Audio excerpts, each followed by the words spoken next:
Guys সকাল সকাল মাছ ধরতে চলে আসলাম। সে বাঁশের একটি লম্বা বাইর। আমার ভিডিওতে অনেক মাছ ধরার ভিডিও দেখছেন আপনারা, কিন্তু এরকম লম্বা বাইরের ভিডিও খুব কম আছে। তো এই বাইরগুলোতে অনেক বেশি মাছ লাগে। আসলে সামনে যে হারা মানে মাছ ঢোকার যে দরজা, এগুলা শামুক দিয়ে বন্ধ হয়ে গেছে, সেজন্য এগুলো পরিষ্কার করতেছে।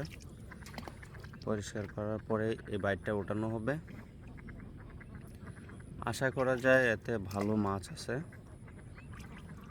অনেক বেশি মাছ আছে। এই যে দুই পাশে এই কোঠাগুলো দেখতেছেন, এই কোঠা দিয়ে এই বাইরটাকে আটকায় রাখা হয় যেন বাইরটা এদিক সেদিক না নড়ে।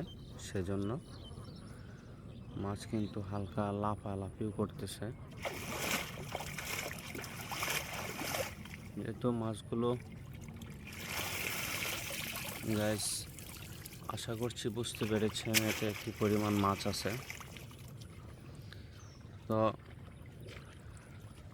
এগুলো হচ্ছে খুব ছোট ছোট মাছ, তাজা তাজা মাছ। মাছগুলো ঢাললে আপনারা দেখতে পাবেন কত সুন্দর মাছ এগুলো। তো গাইস দেখতে পাচ্ছেন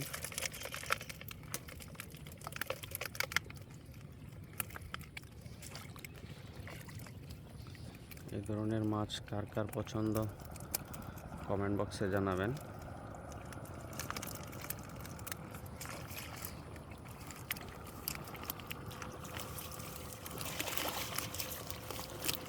যেখানে ঘুরে তো নাইলে আবার এই শিখা মাছটি লাভ দিয়ে যাবো।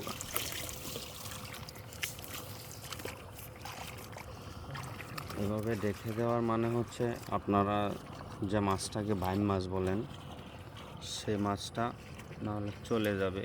এত সাধনার মাছ যদি এভাবে চলে যায় তাহলে খুব কষ্ট লাগবে, সেজন্য ডেকে দেওয়া হয়েছে। আর বাইরের যে মুখটা মানে যেদিক দিয়ে মাছ বের করে, এটা কিভাবে লাগাতে হয় সেটা আপনাদেরকে দেখানো হয়েছে। এখন দেখুন আসলে বাইরটা কিভাবে পাতা হয়।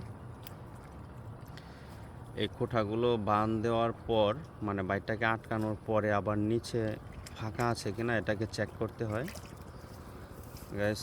কারণ মাছ ঢোকার যে রাস্তাগুলো এর নিচ দিয়ে যদি ফাঁকা থাকে মাটিতে, তাহলে কিন্তু মাছ ওই দিক দিয়ে চলে যাবে, বাইরের ভিতরে ঢুকবে না। সেজন্য এই ফাঁকাগুলো চেক করতে হয়। এই যে দেখুন মানে প্রত্যেকটা ফাঁকা চেক করতে হয়। তারপরে এই যে ঘেরা দিয়ে মানে অনেক লতা পাতা গাছগাছালি দিয়ে এটাকে ঢেকে দিতে হয়। ঢেকে দেওয়ার মানে হচ্ছে প্রচণ্ড রোদে যেন এই বাইরটা, যেহেতু বাঁশের ছোট ছোট কাঠি, এগুলো যেন নষ্ট না হয়ে যায়। তাছাড়া ছোট ছোট মাছ উপর দিয়ে লাফ দিয়ে যেন না যেতে পারে, সেজন্য। তো গাইস এ পর্যায়ে আমাদের এই বাইর পাতাও শেষ হয়ে গেল।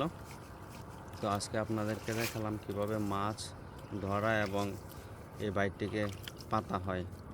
তো ভিডিওটি কেমন লেগেছে কমেন্ট বক্সে জানাবেন। ধন্যবাদ।